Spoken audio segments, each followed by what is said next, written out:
Hello viewers, welcome back to red TV. ఈ వీడియోలో మనం మొసాద్ ఆపరేషన్స్ గురించి తెలుసు. మీ అందరికి తెలిసి ఉంటుంది, మొసాద్ అనేది Israel spy agency, effective spy agency. వాళ్ళు ఏమైనా ప్లాన్ చేశారన్నా, ఏమైనా చేయాలనుకున్నా ఎట్టి పరిస్థితుల్లో ఫెయిల్ అవ్వదు.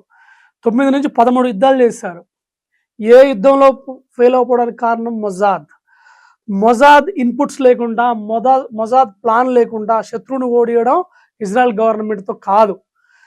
ఈవెన్ ఇజ్రాయెల్ గవర్నమెంట్లో ఉన్న అఫీషియల్స్ కూడా, రూలర్స్ కూడా వాళ్ళు ఎక్స్ మిలిటరీ ఆఫీసర్స్ అయి ఉంటారు, లేకపోతే స్పై ఏజెన్సీలో పనిచేసి ఉంటారు. అందుకోసమనే వాళ్ళు ఈజీగా మనగడ అవ్వగలుగుతున్నారు. సో ఇప్పుడు ఉన్న ప్రజెంట్ యుద్ధంలో, ఇరాన్ ఇజ్రాయెల్ యుద్ధంలో మొసాద్ ఆపరేషన్స్ ఏంటి, మొసాద్ ప్లానింగ్ ఏంటో మనం మాట్లాడుకుందాం. సో ఇక్కడ మొసాద్ అనేది చాలా సీక్రెట్గా ఆల్రెడీ ఎప్పటి నుంచో ఇరాన్లో ఉంటుంది. ఆ ఇరాన్లో ఉండడంతో పాటు ఆ ఇరాన్లో ఉన్న లీడర్స్ ప్రతి కదలికను, ప్రతి మూమెంట్స్ని, అఫీషియల్స్ ఏం మాట్లాడుకుంటున్నారు, వాళ్ళు ఏం చేస్తున్నారు, ప్రతి విషయాన్ని ఇజ్రాయెల్కు ఇన్పుట్స్ ఇస్తుంది. ఇది మన దురంధర్ సినిమాలో మన రణవీర్ సింగ్ క్యారెక్టర్ లాగానో అట్లనా. అయతుల్లా అలీ ఖమేని చావడానికి కారణం మొసాదే. వాళ్ళ కుమారుడు మొబ్దజా ఖమేని ఆల్మోస్ట్ చనిపోయాడని న్యూస్ ఉంది, దానికి కారణం మొసాదే. ఎక్కడ ఏ యుద్ధం జరిగినా, ఏ మూమెంట్ అయినా మొసాద్, ఇది అందరికీ తెలుసు. మొసాద్ ప్లాన్స్ అన్ని వేరు ఉంటాయి, యుఎస్ ప్లాన్స్ వేరు ఉంటాయి. తర్వాత ఇజ్రాయెల్ తో ఇంటరాక్ట్ అయ్యి చేస్తూ ఉంటుంది మొసాద్. సో యుఎస్కి సంబంధించి సిఐఏ ఏజెన్సీ ఉంది, వాళ్ళది spy agency. So Mossad, CIA కలిపి ఈ ఆపరేషన్స్ చేస్తున్నాయి. అబ్జెక్టివ్స్ ఏంటి? ఫస్ట్ మొసాద్ అబ్జెక్టివ్ ఏంటి? యాంటీ ఇజ్రాయెల్గా ఉన్న వాళ్ళు ఎవరినైనా సర్వే అవ్వకుండా, వాళ్ళకి చంపేసి వీళ్ళకి అడ్డు రాకుండా చేసుకోవడమే వాళ్ళ పని. ఇప్పుడు థ్రెట్ కాదండి. 10-20 సంవత్సరాల తర్వాత ఒక దేశంతో నాకు ఎలాంటి ప్రమాదం వస్తుందో ముందే ఇజ్రాయెల్కి తెలుసు. అలాంటి పరిస్థితి ఎదుర్కోకుండా, అలాంటి సిచ్యువేషన్ రాకుండా ముందే అలర్ట్గా ఉండేది ఇజ్రాయెల్. ఇలాంటి సందర్భాలు చాలా ఫేస్ చేశారు. వాళ్ళు ఏం చేస్తున్నారు, పర్టికులర్గా ఎవరెవరైతే గవర్నమెంట్ నడిపిస్తున్నారో ఇరాన్లో, ఏంటి యాంటీ డెమోక్రసీ, మొనార్కీలో కానీ, డిక్టేటర్షిప్లో కానీ ఎవరెవరైతే గవర్నమెంట్ నడిపిస్తున్నారో వాళ్ళెవరు సర్వైవ్ అవ్వకుండా హిట్ చేస్తుంది Mossad and Israel IDF army. CIA planning వేరే ఉంది. సిఐఏ ముందే చెప్పిందంట, యుద్ధాన్ని ఇంత డెప్త్గా వెళ్ళకండి, మనం బ్యాక్ బోన్గా ఉండి ఇజ్రాయెల్కి సపోర్ట్ చేస్తే సరిపోద్ది, మనం డైరెక్ట్గా ఇన్వాల్వ్ అవ్వడానికి లేదు అని చెప్పి సిఐఏ ఏజెన్సీ అమెరికాకి చెప్పింది. బట్ ట్రంప్ ఇదేం చేస్తుందిలే అని చెప్పి దిగాడు. సో ఇజ్రాయెల్ని కరెక్ట్గా ఫ్రెండ్షిప్తోని ట్రావెల్ అవుతుంది, ఇజ్రాయెల్ని సరిగ్గానే కనెక్ట్ అయి ఉన్నాడు యుఎస్ ప్రెసిడెంట్ ట్రంప్. బట్ ఇరాన్కు ఉన్న జియోగ్రాఫికల్ స్ట్రెంగ్త్ ఒకటి ఉందండి. ఇరాన్ చుట్టూ మీకు పర్వతాలే ఉంటాయి 4 వైపులా. అందుకోసం వాళ్ళు ఎవరిని విన్ చేయలేరు. ఈవెన్ అలెగ్జాండర్ గ్రీక్స్ ట్రై చేశారు, టర్కీ ఓటమన్ ఎంపైర్ ట్రై చేసింది, బ్రిటిష్ వాళ్ళు ట్రై చేశారు. ఎవరు ట్రై చేసినా ఇరాన్ని విన్ అవ్వడం చాలా కష్టం.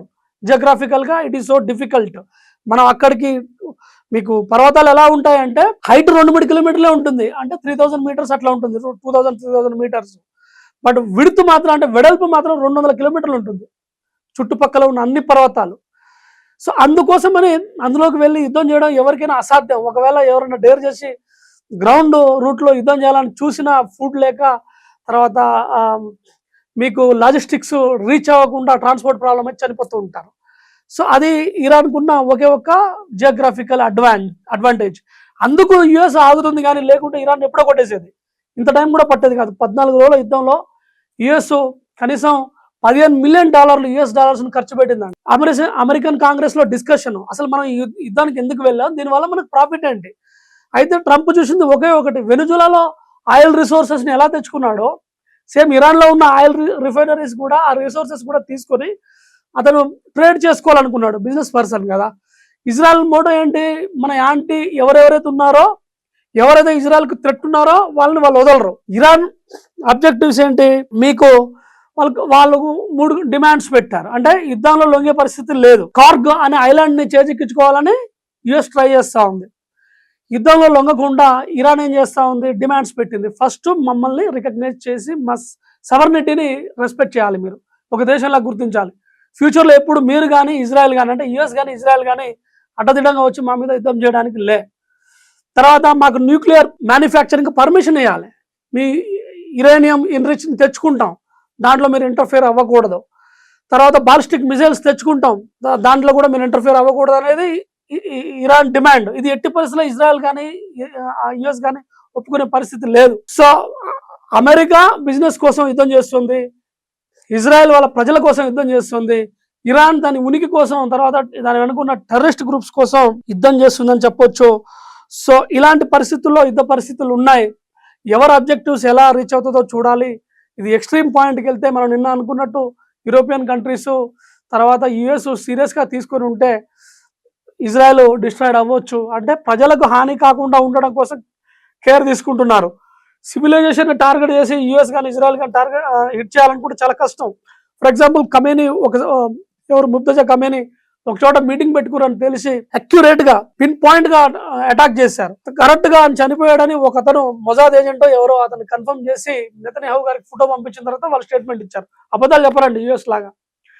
చనిపోయారని, ఖమేనీ చనిపోయాడు, ఎవరు ముర్తజా ఖమేనీ చనిపోయాడు అనే స్టేట్మెంట్ వచ్చింది. కానీ వాళ్ళు మేము బతికే ఉన్నామని చెప్పి ఇరాన్ స్టేట్మెంట్ ఇస్తుంది. ఏమని? మా లీడర్ బతికే ఉన్నాడు, మా సుప్రీం లీడర్ బతికే ఉన్నాడు. ఒకవేళ ముర్తజా ఖమేనీ కూడా చనిపోయాడు అనే విషయము యుఎస్ కానీ ఇజ్రాయెల్ కానీ తెలిస్తే జరగబోయే నష్టం ఇంకా దారుణంగా ఉంటుందండి. సో ఫస్ట్ టైం అటాక్ చేసి ముర్తజా ఖమేనీ ఉన్న స్పాట్ని అటాక్ చేస్తే 40 మెంబర్స్ వరకు చనిపోయారు. మళ్ళీ గ్యాప్ తీసుకొని 10-11 days లో సేమ్ పాయింట్ లో ఎవరో బంకర్ లో ఉన్నారని బంకర్ బ్లాస్టర్ బాంబ్స్ తో మళ్ళీ అటాక్ చేశారు. సో ఈ విధమైన సిచ్యువేషన్ నడుస్తూ ఉంది. ఇజ్రాయెల్ దాని ఉనికి కోసం ఇరాన్ వదిలిపెట్టే ప్రసక్తే లేదు. యుఎస్ కూడా మోడరేట్ గా యుద్ధం చేస్తూ ఉన్నది. యుఎస్ కూడా సీరియస్ గా దిగితే జియోగ్రఫికల్ గా ఎంట్రీ చాలా కష్టం, అది డిఫికల్ట్ యుద్ధం, చాలా ఖర్చు అవుతుంది, ఎక్స్పెన్సెస్ బాగా పోతుంది. ఈవెన్ అబ్రహాం లింకన్ షిప్ మీద కూడా అటాక్ చేయడం కోసము ఇరాన్ పూనుకుందని తెలుస్తోంది. చేశామనే చెప్తుంది. వీళ్ళేమో యుఎస్ వాళ్ళు మా మీద చేయలేదు, అంతదాకా మేము రానిమంటున్నారు. చూద్దాం ఎవరి అబ్జెక్టివ్స్ ఎలా ఫినిష్ అవుతాయో, ఎవరి ఆశయాలు ఎలా నెరవేరుతాయో, ఎవరు ఎంత లాస్ అవుతారో ఆర్థికంగా, సామాజికంగా. తర్వాత అన్నిటికన్నా ముందు హ్యుమానిటీ చనిపోతుంది. ఎవరి గ్రౌండ్స్లో ఎవరి అబ్జెక్టివ్స్లో వాళ్ళు ఉన్నారు, కానీ మనుషులు చనిపోతున్న విషయం, వాతావరణం ఖరాబ్ అవుతుందనే విషయం గుర్తుపట్టడంలే. అది జరిగి మంచి జరగాలని కోరుకుందాం. Thank you so much. Thanks for watching red TV.